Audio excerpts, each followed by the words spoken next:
right. Well, we'll get going here. Again, thanks so much for taking time out of your day to be with us. I hope everybody had a tremendous holiday and that everybody is continuing to be well and everyone's staying safe here.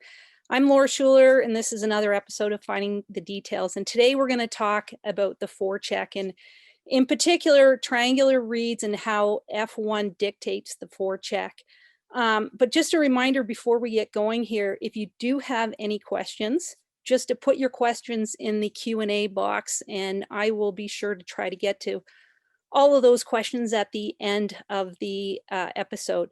And lastly, if you missed out on any of the other episodes that I've done, just a reminder that if you are a paying member of the coaches site, that you can go onto their website, and there are all of our past recordings are on their website there for paying members to view. So like I said, today we're going to talk about the forecheck. And, you know, hockey is a game of reading and reacting. And, you know, when it comes down to the forecheck, the quicker we can make decisions collectively as a unit, the faster we're going to be able to turn pucks over, the more time we're going to be able to spend on offense, and the greater our chances of being successful. So the forecheck, for me at least, it isn't about one system of play. Rather, it's about a collection of systems that are working together. And the structure of our forecheck, or what our forecheck is going to look like, is dependent upon a sequence of reads and how fast we're able to make those reads collectively as 1, 2, and 3. And these reads are very triangular, meaning where we go on the ice is going to be dependent upon the prior play. So what I mean by that, if we take a look at F1, okay, if F1 is getting good inside out position, all right, or is F1 getting good outside in position, either or, inside out, outside in, then what F2 does is where they go on the ice is going to be dependent upon F1's decision, and what F3 does is going to be dependent upon what F2 does. So in other words, F1 ends up dictating the play, and they're going to dictate the look of your forecheck. So what I mean by that, when we look at our F2 here, down at the bottom of our screen, if we look at our structure, okay, where F2 goes on the ice is dependent upon the prior play. So what I mean by that, if we look at our F1 here, okay, and if F1 gets really good inside out positioning right here, then our F2 is going to lock the middle, and our F3 is going to lock the wall. So what we end up seeing here on this is that we end up, if I can get my little cursor here, in a triangular like formation, okay, which was really similar to like a 1-2-2 type of a forecheck here. But if our F1 comes into the zone, okay, and they get good outside in positioning on the opponent, all right, then our F2 is going to look to take away any kind of a D to D pass here, all right, and our F3 at the same time is going to come across the middle of the ice. And now we're going to look like this inverted like triangular position. So the faster we can make these decisions as 1, 2, and 3 from a triangular perspective, the faster we're going to be able to hopefully turn pucks over and get pucks back and jump to offense. So we're going to take a look at some video clips here. All right. And the first 2 clips that I have that I want to show you is when our F1 gets really good inside out positioning on the opponent. And we're in red here. We're playing against the US. The US is in white. All right. So I'll let this play out here. Take off the volume here. And so when we dump the puck in, here's our F1, okay? Here's the first person over the blue line here. And you can tell that F1 already has really good inside out positioning on our opponent. And this is our F2 number 40 right here, Blair Turnbull. She's going to make a really good read. She's going to see that our F1's got good inside positioning. And you can see that she's already now starting to skate towards the middle of the ice to get that locked. And if I'm going to rewind this, you'll also see here's number 24, Natalie Spooner. Okay, she's going to come into the zone and take away the wall for us. So here we are, we got our F1, good inside out positioning here on the forecheck. All right, and then right here is now, this is where you can see now our triangular approach to the forecheck, right? Where we got our F3 taking away the wall and our F2 doing a great job there of locking the middle of the ice. Now the US is going to end up coming back on us. And the one thing that I want to point out is because the US didn't move that puck right away here, okay? The patience of our F2 and our F3, we're not going to jump this pass because the distance between our forechecker and the puck carrier, so in other words, our F1 and the puck carrier, if this distance is small, then we're going to maintain our triangular look to our forecheck. Okay, we're going to allow our F1 to go continue to hunt the puck down. All right, and we're just going to stay patient and have 4 people above the puck like we can see here. We're clearly outnumbering the US, and that's going to result in puck possession for us. So here's another clip. Again, we're in red playing against the US in white. We're going to dump this puck in. And this is also another example of inside out positioning. And one thing about this clip is you're going to see right here, Sarah Nurse is the first person over the blue line, okay? But she's going to quickly recognize that Laura Stacy, number 7 here, has tremendous speed, and she's coming from inside the dot line to the outside. And what a spectacular play that we make right here. All right, Sarah Nurse puts on the brakes and she's going to back up just a little bit.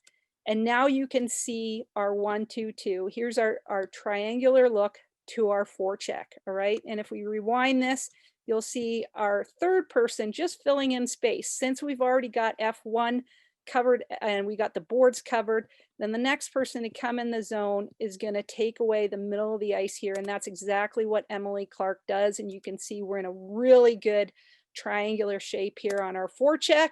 We're able to get a good stick on puck here and able to pop this puck out for a really nice look at the net here. So these next 2 clips, the one thing that I want to talk about is sometimes when you come into the zone, here the US is in blue, okay, and we're in white. Sometimes your F1 isn't able to clearly dictate that which way you're going to go. All right, so we're not too sure right here if number 19 is going to push inside out or is she going to push, you know, outside in here. We don't know if she's pushing left or right.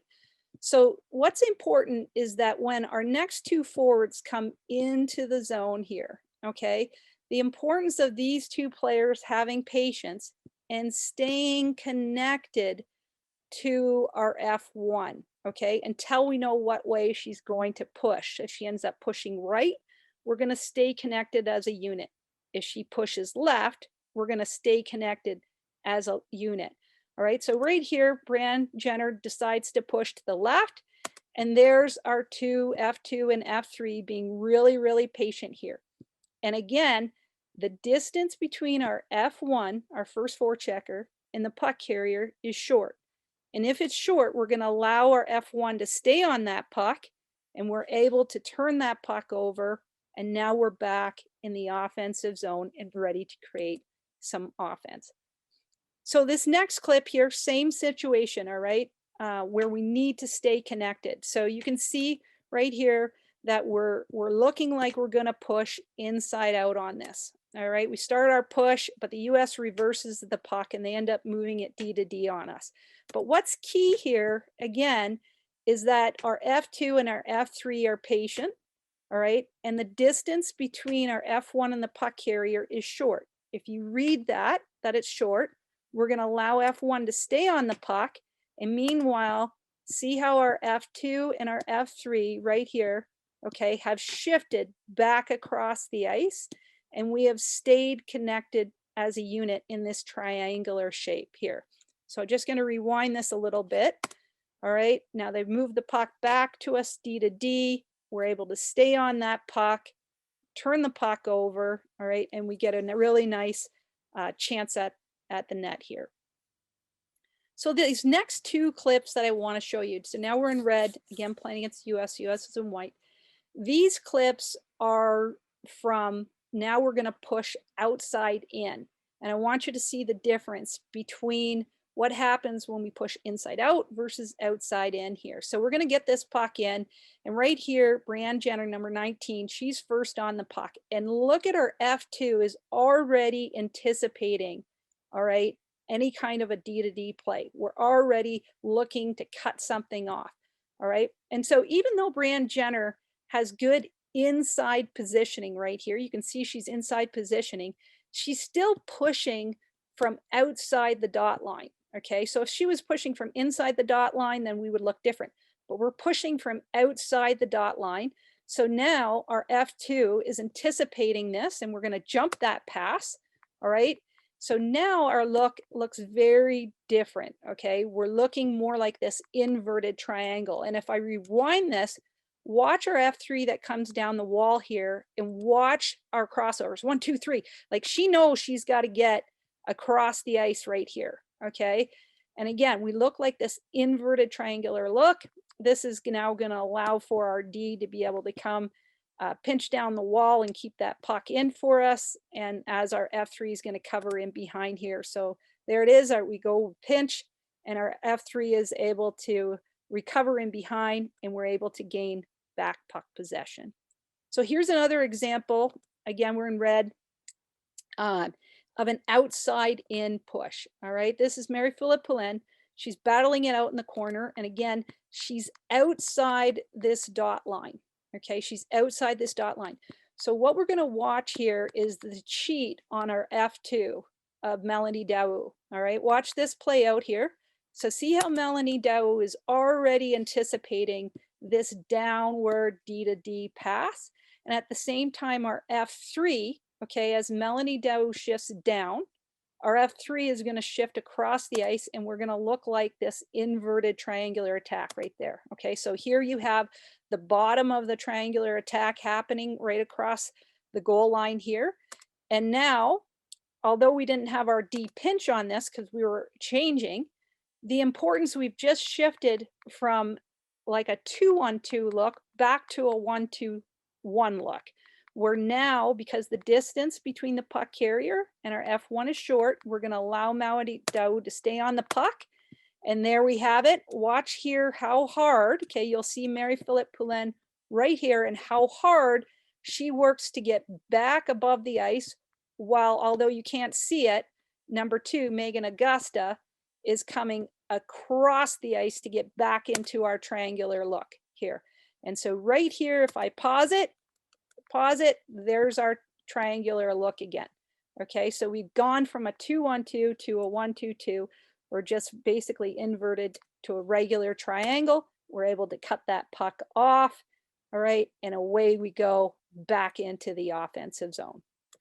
So these next few clips here, I only have 3 more clips here to show you, but these clips here are, we're going to talk about the importance of the reads that F2 and F3 have to make on the forecheck. And we're going to lose the draw here. We're in black. We're playing against Finland. Finland's in white. And so Rebecca Johnson's going to do an outside in push for us here. All right. But what I want you to focus in on is number 11, Jill Saulnier here, and the read that she ends up making. So we lose the draw. There goes Rebecca Johnson. She's hunting down the puck. They end up moving the puck to a quick D to D here. And so you can see that right here, Jill Saulnier, okay, is ready to jump down on this puck. But she quickly realizes, again, that the distance between Rebecca Johnson and the puck carrier is short. Rebecca Johnson's going to get there. So watch Jill Saulnier here, right here, put the brakes on, and she comes back. So we stay in our 1-2-2. Okay, you can see the triangle right there. All right, and we're able to turn a puck over, and we get a really good opportunity again on Finland. So here's another example, F2 and F3 reading off of each other. Okay, so we're in black here. We're gonna dump the puck into the zone. All right, and it's clearly, right, this is an outside in push. All right, we're gonna watch number 40 here, Blair Turnbull. All right, because she's going to anticipate, she's jumping down. There's our inverted triangular look right here. Okay, she's jumping down on this, and she's ready to take away any kind of a reverse that happens to their number 88 right here. But the puck comes back up the wall here. And what I want you to focus in on is Jen Wakefield. Okay, so number 9 for us.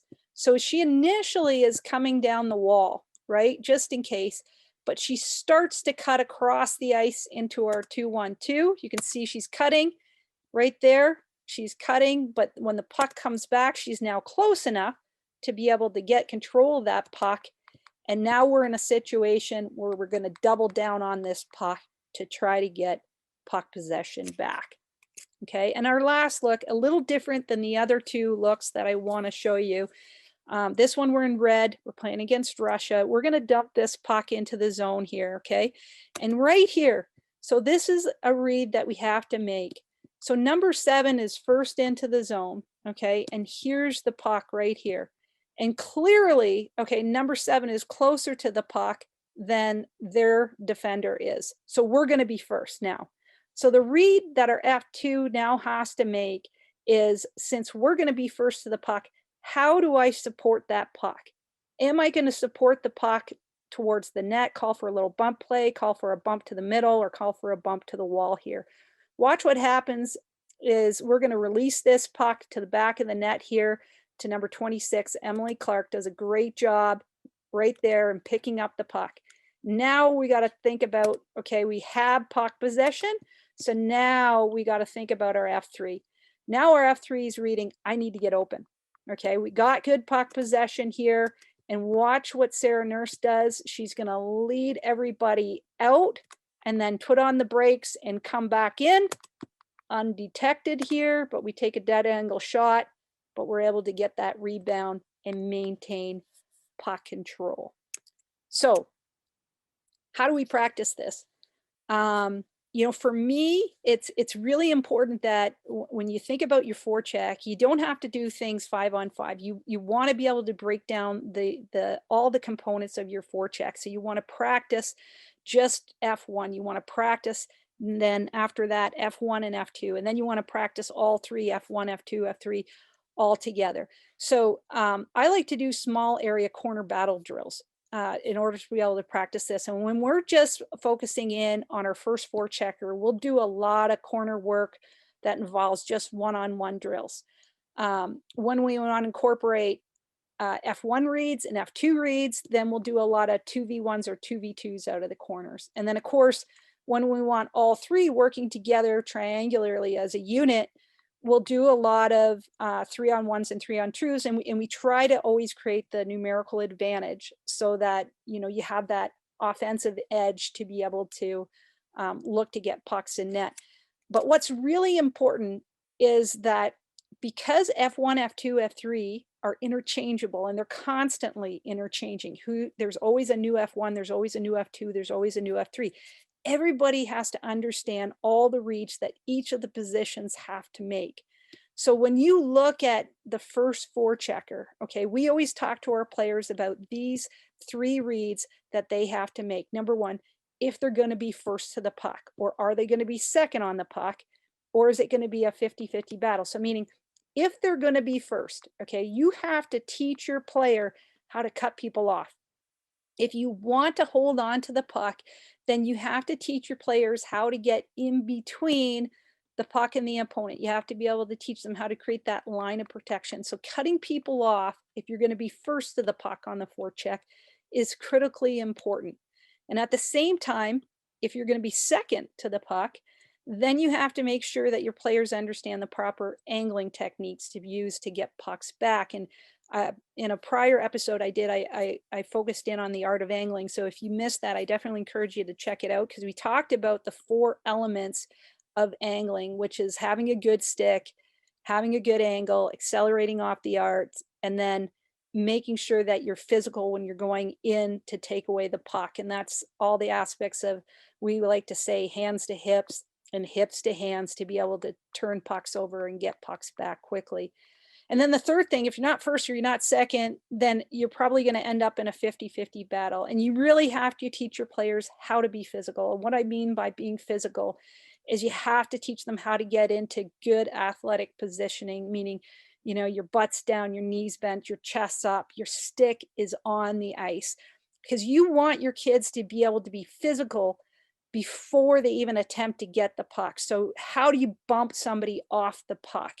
To be able to create that space. So now when you get the puck, you have the space that you need to be able to make that next play, whatever that next play is going to be. And then, of course, after you've teaching all the elements of F1, you have to be able to teach F2 how to read off of F1. So what do I mean by that? I mean that if F1 is going to be first, then your F2 needs to know how to support that person offensively. So am I going to be available for a little bump play, to the middle, to the wall, to the corner? How am I going to help my teammate out to be able to provide that quick close support to get that puck and possess that puck? If F1 is going to be second into the battle and they're going to angle and steer, then how am I going to support them defensively? Am I going to take away a D to D pass, jump down on that and make it an inverted triangular look? Or am I going to lock the middle of the ice there, making it more of a triangular look? So how am I going to support my partner if we end up being second to the puck? And of course, if there's going to be a 50-50 battle with your first forechecker, then do I have to get involved in the battle? I'm making that decision. Or do I feel as though my teammate is actually going to take care of the battle by themselves and get puck possession? And now I'm going to go to the net and screen the goalie. So all of these things we have to be able to teach our players. And of course, when it comes to our F3, we have to teach them how to read off of F2. So again, if we're first on to the puck in the forecheck, then how do I get open to create offense? How do I find those soft areas of the ice that are often located between an opponent's weak side winger and an opponent's strong side winger? Or if we're obviously not going to be first to the puck, then we're going to be second to the puck there. Then how do I get into good triangular positioning? Am I going to lock the wall or am I going to take away the middle of the ice? And then lastly, of course, if it's a 50-50 battle, the importance of F3 either saying, hey, do I get involved in the battle? Do I create numbers by making it a 3-on-2? Or do I trust that my teammates are going to get puck possession back and I'm going to maintain a good F3 high positioning so I'm able to, I'm able to be in a good goal scoring position. So, here are some of my, lastly, here are some of my favorite drills that I like to personally use with my teams to be able to um, teach the forecheck. And like I said, we don't do it as a unit of five, never at the beginning of the season. Maybe towards the end of the season, we get into some of that, but more often or not, we go back to the basements, all the fundamentals that we need to work on in order to be successful. And here's some of I'm going to share with you 3 or 4 of my favorite drills that I like to do with our team. And the first drill here, we're going to focus in on, the right side of our screen here. We're going to focus in on the right side of our screen here. This is a drill where your defender just starts off just above the dot here, and you have a forechecker that starts off just above the top of the circles here. And when the coach obviously blows the whistle here, these 2 players are going to take a couple strides forward, and then we're going to spot a puck into the corner, and the defender's going to go back and retrieve the puck. And now, so we're creating the advantage here to the defender. They're going to be first to the puck, so we're going to be second here. So now we're teaching them the components of proper angling, where we got to come in with our stick down, take a good angle, accelerate off the angle, then the components of physical, take the puck away and attack the net. The thing that I like about this drill is that we can variate it so many different ways because, in the first situation, you're creating the advantage for the defender where we have to angle and steer. But now we can line this forechecker up with the D, and now we can create 50-50 pucks, or we can create advantages where maybe the forechecker is quicker off the line here, off the whistle, and now you got to teach them how to cut the defender off before going to get to the puck. Or if we end up in a close physical battle here, how to be physical, how to bump into them to create this space that you need to be able to take that puck to net. And then obviously, once you've gone through all those different elements of F1, then you want to add your second forechecker, and we'll go to the left side of our screen here. And when you do that, same exact drill, but you just add this second opponent here, defender here. And, you know, on this one, again, we'll set the drill up the same way where we're giving the advantage to the defensive player who's going to be first to the puck.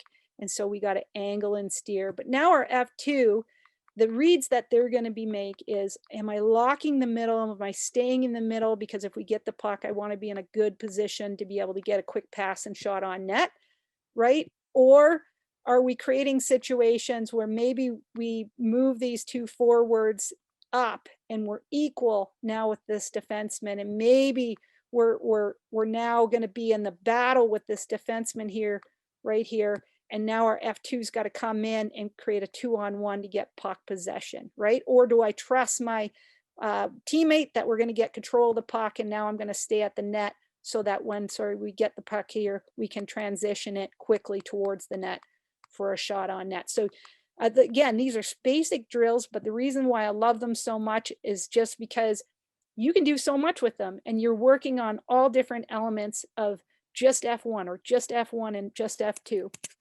My next favorite one that I love to do with my team is, now we'll just do a walkthrough with five players, and we do this drill. We'll have two coaches down below the goal line, and you know, you can add this third player if you want to right here, or you don't have to. But what you're trying to do is you're trying to get your players now to forecheck and to be interchangeable as far as who's going to be F1, who's going to be F2, and who's going to be F3. So what happens here is you have a unit of 5 that are milling about here in the neutral zone, and then on the whistle, they dump the puck in, they move it to the coach in the corner, and the first forward in is going to take a good inside out angle. We have somebody locking the middle of the ice, and we have somebody who's taking away the wall. So we're in this good triangular look. And as soon as we're able to now turn this puck over, the coach is going to pretty much allow the turnover to happen. We're going to quickly transition the puck to somebody who's open for a quick shot on net. And you can, yes, you can play out the rebound if it's there, absolutely. But if it goes into the corner, that puck is dead. And now we have, everybody has got to clear the zone, okay? And even our 2 defensemen who came up into the play, they have to clear the zone and get in to the circle face-off right here. And now somebody else is going to pick up a second puck. And this time we're going to transition it to the opposite side of the ice. And somebody new is going to be F1, who's taking a good outside in angle. Somebody else is going to come down the wall, and somebody else is going to lock that middle of the ice for us. Again, transition the puck, quick shot on net. Everybody clears the zone. Again, 3 rebounds there. You're allowed to play it out quickly.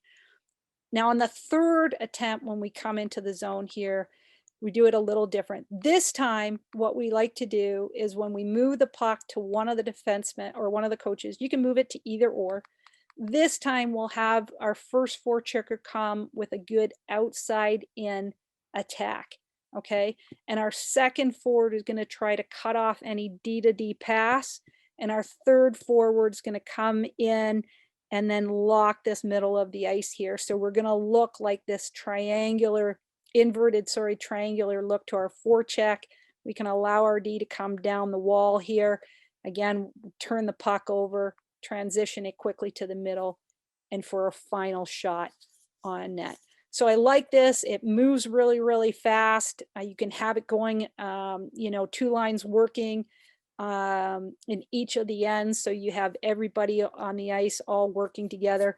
But it's a great way of being able to, like I said, making sure everybody takes turns being F1. So different F1, different F2, different F3. Now this next drill is a classic, and the reason why I like this drill so much is now when we're going to work as 1, 2, and 3. Again, I like to do 3-on-2s or 3-on-1 drills, anything like that, to work our 3 forecheckers as a unit of 3 collectively. Okay, so here we're looking at the green forwards here, and how this drill works is on the whistle, we have the 2 forwards who are on the blue line are going to quickly come around the top of the circles here, come around the top of the circles here. Meanwhile, these 2 defenders have got to transition, get their feet inside the center ice circle here before skating backwards. So they're up inside the circle and they start to transition backwards. But as soon as one of the forwards crosses that red line, okay, now our middle forward has the green light to be able to spot a puck into the corner, and you can put it into any corner. And what I love about this drill is now you're teaching your kids to make the read. Are we attacking the puck from an inside out position, or are we attacking the puck right from an outside in position this way? All right, what way are we attacking the puck? And everybody, all 3 forwards, has to adjust based on that read. Once we turn the puck over, we're obviously looking to quickly attack the net. And for our defenders, if they get the puck, our rule is they have to carry it out past the ringette line here. And if they do, then they're successful and the drill is over and we'll go the other way. But I really like this because, again, a lot of it is based on also speed. You know, who's going to be, you might have been first over the blue line, but somebody else has more speed, you know, and so everybody's got to read and react off of that and quickly get into triangular, you know, positioning to be able to get those pucks back quickly. So, you know, last drill I have here, it's the same variation of the other drill. And the reason why I like it is because this can be done as, you know, a 3-on-2. It can be done as a 5-on-2. It can be done as a 5-on-3. It can be done as a 5-on-5, however you want to do it. We often will do this drill on Thursdays before we play a game. It's a lot of flow to it. And it's a lot of fun. So how it works is you have a unit of 5 here, the green forwards and the 2 black defenders working together. You just throw a puck in the zone. They break it out. They regroup on their own here. Or you can add 2D and you can work any type of your regroups that you want to do, whether you're going to do quick ups, whether you're going to build it, whatever you want to do here, you can be creative here. Or like I have drawn here in the drill, no defenders and just quickly regroup on your own. But the rule is as soon as you cross over the center ice here, whoever crosses over first is going to dump that puck back in on these 2 defenders. And now you're going to forecheck against these 2 defenders. So just like the prior drill, you know, now everyone's reading off of each other. Are we getting an inside out push, an outside in push? What is the shape of our forecheck? What is it going to look like? Okay. And again, the reason why I like it so much is that you can variate it however you want. You maybe towards the end of your season, now you're doing more 5-on-5 stuff if you want, you know, but it's a great drill to be able to use. And like I've said, our kids really enjoyed that one, but a lot of different drills that you can do on the forecheck, but hopefully, you know, you can see that the forecheck isn't really about, you know, one particular system of play. For me, it's about a collection of systems that are working together through effective triangular reads. And the quicker we can make those reads, the greater our chances of turning pucks over and increasing our overall puck possession time and hopefully success. So I see we have just a few questions here in the Q&A. So I'm going to jump over to the Q&A here and see if I can answer these. What are your protocols in regards to do pinching on the forecheck? So in terms of when do we pinch on the forecheck? Great question. So number one rule is for us is you got to make sure you have your good F3 high positioning. Okay, if we have good F3 high positioning, then yes, our D can pinch. So meaning that, let's just say if, you know, I take these guys out of the zone a little bit here. All right, so we have an outside in push and we have somebody coming down on that D to D pass. And we have our F3 who's entering this zone, who's coming across the middle of the ice here. And now our Ds are getting into good pre-pinch positioning and covering through the middle here. So now our F3 can obviously cover, you know, for us to be able to keep that puck in. But if we don't have a good F3 and this person is down, say we're in a battle and we were creating a 3v2 or anything like that, and that puck comes around this weak side here, then our D have got to back off.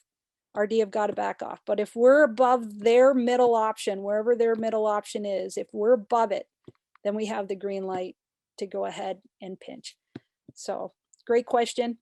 Next question here, just have a couple more on the Q&A box. Great presentation, excellent videos. Thank you very much. Are your 2v1s and 1v1s available on the coach's site or elsewhere? Thanks. I guess, Brian, if you're referring to the drills, we can definitely make them available, and we'll make sure that happens for you. So thank you. This next question is, could you please elaborate on the importance of the ability to pick up and play the puck with your backhand on the forecheck? Well, number one, you know, that's a great question. I think it's so important that you can use both your forehand and your backhand. You know, I know a lot of coaches always talk about keeping the puck on your forehand, using your forehand as much as possible, but then I always think you're only using 50% of your capabilities there. So, you know, I try to get our players to use both their forehand and their backhand as much as possible. I always think that you're adding to the amount of deception that you're going to be able to create within your game as well. So hopefully I answered your question there. Another question here, when F1 forces towards a D to D behind the net, but is not close enough to hunt, what's your rotation for F2 or F3? Great question. Okay, so if we're late on that, and oftentimes this will happen from changes. So let's just try to, I'll try to show you this here. So here's our F1, and let's just say we're pushing behind the back of the net, but we're late. Instead of having this forward go, okay, we're going to have them come straight across the ice. And now this forward is going to take a good inside out positioning, and we have our F1 come hard back through the middle. So instead of having the when the puck moves D to D across the ice this way, instead of having this forward go and just getting beat, okay, especially if our D are coming late, right, and they're not able to get into this pre-pinching position, we hold. And if anything, I talk to our players about a fake force. So it's like, you're going to fake like you're going to go in, but then you're going to hold the wall. All right. Meanwhile, F1's got to come hard back through the middle. And now this player is going to take a good inside out angle on them to allow F1 to get back to the middle. And we're back to our triangular look again. So great question. And that happens often, often in practice. So how do you adjust your forecheck on a rim? Great question. I was going to cover that today, but I didn't. But where the goalie is making the first pass. So awesome question here. Okay, so any rim plays, I have basically, let's just get some players in here to make it simulate like, so the blue is the opponent, and we're going to come in. Whenever we have rims, we come in wide off the attack. So you were going to challenge, we're going to have somebody challenge the goalie, because the goalie's going to rim it either left or right. And then we have our two forwards, instead of coming in, you know, instead of coming in through the middle of the ice, we have them come down the walls and then adjust. So let's just say the goalie happens to move the puck over here to the right side of the ice. Right now we're going to come down the wall here, and we're going to adjust back to the middle, and we're going to come down the wall here, and obviously come back through the middle. So we have our wingers stay wide is the answer to that question. We challenge the goalie to force them to go one way or the other. And once they move that puck, right, we're coming down, and this person is already reading coming back across the ice. So hopefully we can now have this inverted look to us and create a turnover and have somebody in a good slot area so that we can, you know, have somebody available for a quick shot on net. Any advice on deploying the forecheck against Ds with good breakout passes? So when you have good defensemen, I mean, pressure is everything, you know, not giving those Ds, if you think about it, what are you always trying to tell your team when you're breaking out? You got to get back quickly. You got to get your eyes up the ice so that you can make good plays. So if you have a team that does that, then how to counteract that is you got to get on your forecheck even faster. Like one of our rules on our forecheck, and I think I had it on my diagram at the very beginning, is you have to make their D's turn. You have to make them turn and skate back for pucks. So you don't ever want the defender to be able to, when they get the puck, to be already looking up the ice. Like you want to create foot races. So you have to, when you're dumping a puck in on somebody, here, let's just say you're dumping a puck in, you've got to make this D turn and go pick it up. So now they're at the disadvantage of picking up that puck. But if you are giving them all this time and space, and now that D can get their eyes up the ice, their toe caps around that puck, they're going to be able to make good plays. So it's all about speed on your forecheck, and making the D turn. You got to make those D turn so that now they're under pressure when they're going back to pick up pucks. Okay, last question here. Are you cueing players to forecheck inside out or outside in, depending on the opponent's breakout option, or is it their situational read? For me, it's all about situational reads. Depending on how the puck enters the zone, depending on where you are in the zone, and everybody has to adjust. Again, I don't want to tell our team to, oh, we're doing a 1-2-2 or we're doing a 2-1-2. Like I want them to read and react off of each other, and the simplest way I've been able to find to get your players to be able to do that is just have them think, from a triangular perspective. The game is all about reading and reacting, and the quicker we can get into those triangular shapes, and the faster we can read off of each other, and understand the reads that you have to make, then the greater chances of getting those pucks back.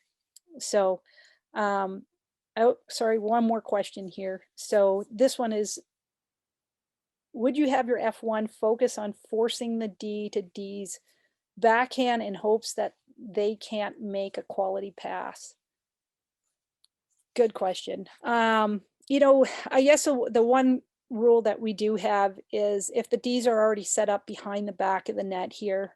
Okay, so if you do have a D that is set up behind the back of the net, then, and we're in our triangular 1-2-2 look to us, then we want to force them on their backhand. We want to attack their backhand so that the chances of them making a good pass there is less, than forcing them on their forehand. They were able to make an easy, D to D pass. So I hope that kind of answers your question. But going back to the question prior to that, for us, everything is more about speed, situational reads, and where the puck has entered the zone, where your players are, and having them read and react triangularly as 1, 2, and 3 as quickly as possible. Guys, I hope you enjoyed today's presentation. I got to tell you, thank you so much for spending this time with me.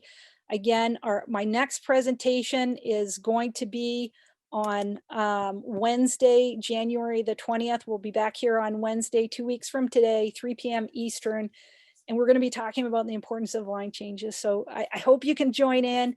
Again, thanks so much for spending the day with me. Happy New Year to everybody, and hopefully we see you 2 weeks from today. Take care, everybody. Bye-bye.